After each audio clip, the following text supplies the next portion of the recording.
Bismillahirrahmanirrahim. Assalamualaikum warahmatullahi wabarakatuh. Kembali bersama saya Heterina SPD, guru fisika SMA Negeri 4 Kota Cirebon. Kali ini kita akan membahas tentang materi kalor dan perpindahan kalor.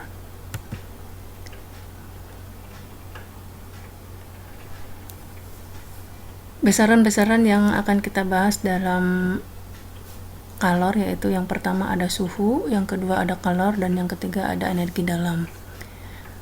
Di mana suhu adalah merupakan derajat panas atau dinginnya dari suatu benda.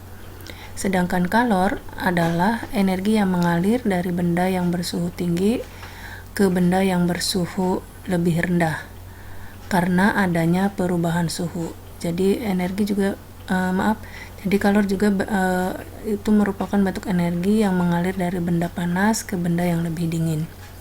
Sedangkan energi dalam adalah ukuran energi dari seluruh molekul di dalam zat.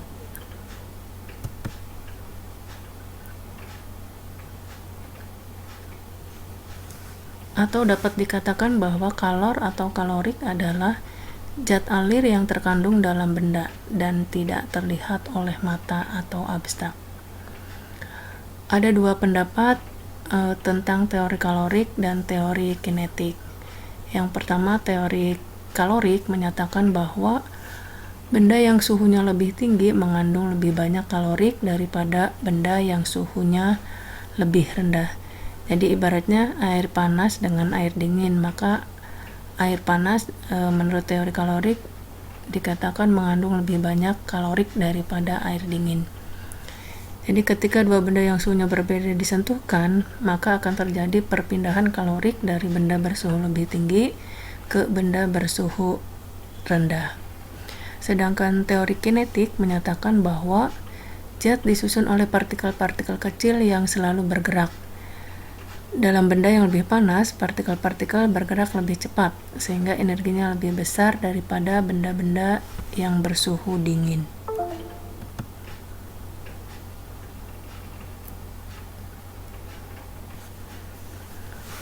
Berikutnya asas Black. Menurut Joseph Black bahwa pada pencampuran dua zat, banyaknya kalor yang dilepaskan oleh zat bersuhu tinggi sama dengan besarnya kalor yang diterima oleh zat bersuhu lebih rendah.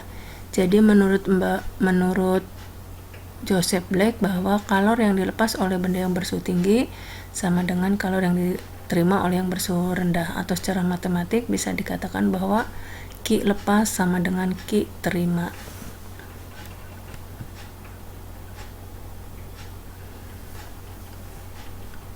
Berikutnya kita masuk ke perubahan wujud gas. Jadi dari ketiga zat, padat, cair, dan gas, maka akan mengalami perubahan wujud gas ketika mendapatkan suhu yang lebih tinggi atau yang mendapatkan suhu yang lebih rendah.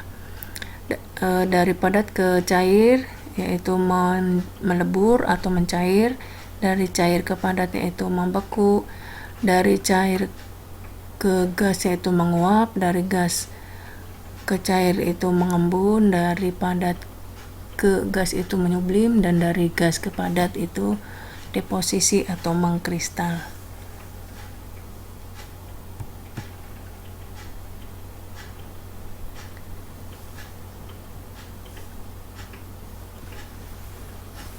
Kita masuk ke berikutnya yaitu ke perpindahan kalor.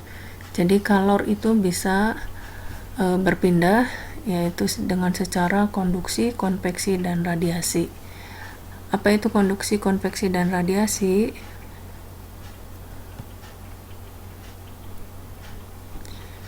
Jadi konduksi adalah perpindahan kalor tanpa disertai perpindahan partikel. Jadi tadi contohnya adalah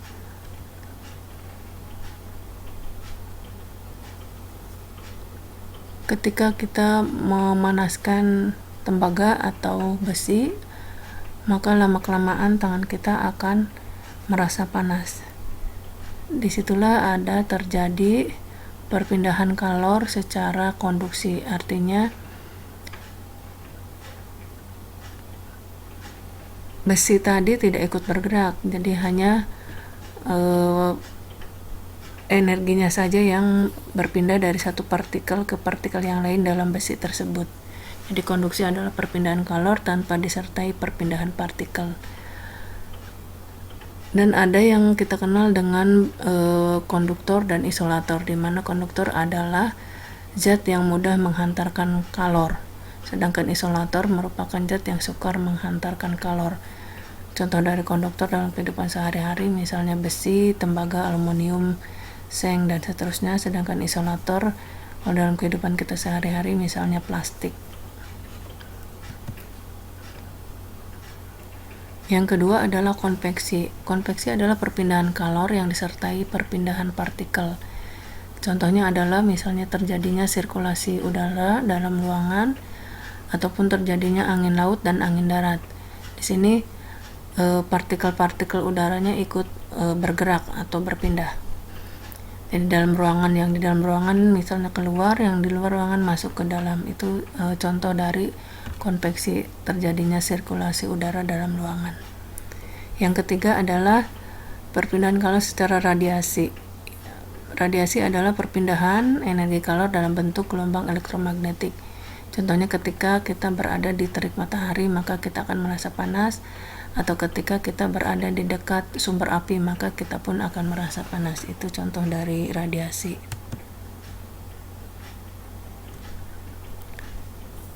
Dan salah satu pemanfaatan radiasi dalam kehidupan sehari-hari adalah pada rumah kaca. Jadi rumah kaca ini dapat dipergunakan untuk misalnya menanam sayur-sayuran atau buah-buahan yang bisa diproduksi oleh para petani. Jadi dengan adanya rumah kaca bisa mengefektifkan dan mengefisienkan dari penanaman tanaman. Terima kasih. Demikian yang bisa saya sampaikan pada kesempatan kali ini. Kita berjumpa di kesempatan yang lain.